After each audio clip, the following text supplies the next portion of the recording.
السلام علیکم ناظرین، میں حکیم اسامہ بالوچ آپ کی خدمت میں حاضر ہوں اور آپ ہمارا چینل ڈیلی ہیلتھ اردو دیکھ رہے ہیں۔ تو ناظرین، جیسا کہ آپ جانتے ہیں ہم آپ کے لیے روز بروز نئے مجرب نسخے اپلوڈ کرتے ہیں جن سے آپ کو بہت ہی فائدہ ہوتا ہے، اور تمام دوستوں سے گزارش ہے جن لوگوں نے ہمارا چینل ڈیلی ہیلتھ اردو کو ابھی تک سبسکرائب نہیں کیا وہ جلدی سے سبسکرائب کر لیں تاکہ بقایا جات جو نسخہ جات ہیں ہم اپلوڈ کریں گے وہ آپ کو نوٹیفیکیشن کے ذریعے ملتے رہیں۔ آج اس ویڈیو کو بنانے کا مقصد ان لوگوں کے لیے ہے جن کو قوت با بالکل ختم ہے، قوت با کی طاقت بالکل نل ہے، زیرو ہو چکے ہیں۔ ان کی شہوت کا مسئلہ ہے، شہوت آتی ہے 1 منٹ آتی ہے پھر ڈھیلا ہو جاتا ہے، سختی نہیں آتی، بالکل ختم ہو چکے ہیں۔ طرح طرح کے میڈیسن لی ہیں، بہت سارے حکیموں سے لی ہیں، ڈاکٹروں سے لی ہیں، کچھ آرام نہیں آیا تو ایک بار اس نسخے کو بھی آزما کر دیکھ لیں، آپ دعائیں کریں گے۔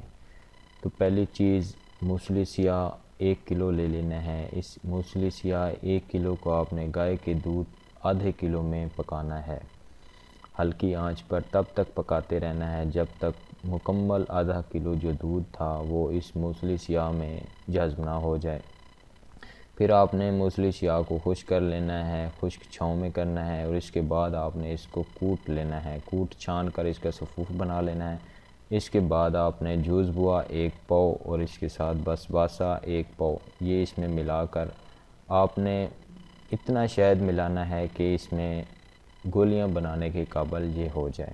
اس میں شہد ملا کر آپ نے گولیاں تیار کر لینی ہیں۔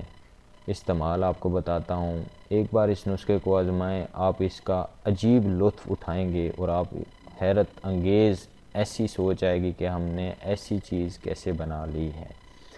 تو ناظرین، یہ گولیاں تیار کر کر آپ نے روز ایک دودھ کے ساتھ استعمال کرنی ہے، تقریباً یہ آپ نے مہینہ استعمال کرنا ہے، آپ کو 5 سے 6 دن کے اندر اس کا رزلٹ ملنا شروع ہو جائے گا۔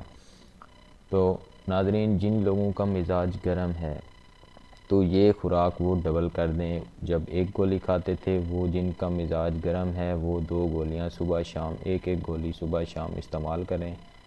جن لوگوں کا مزاج سرد ہے، ٹھنڈا ہے تو وہ 1 گولی روز استعمال کریں۔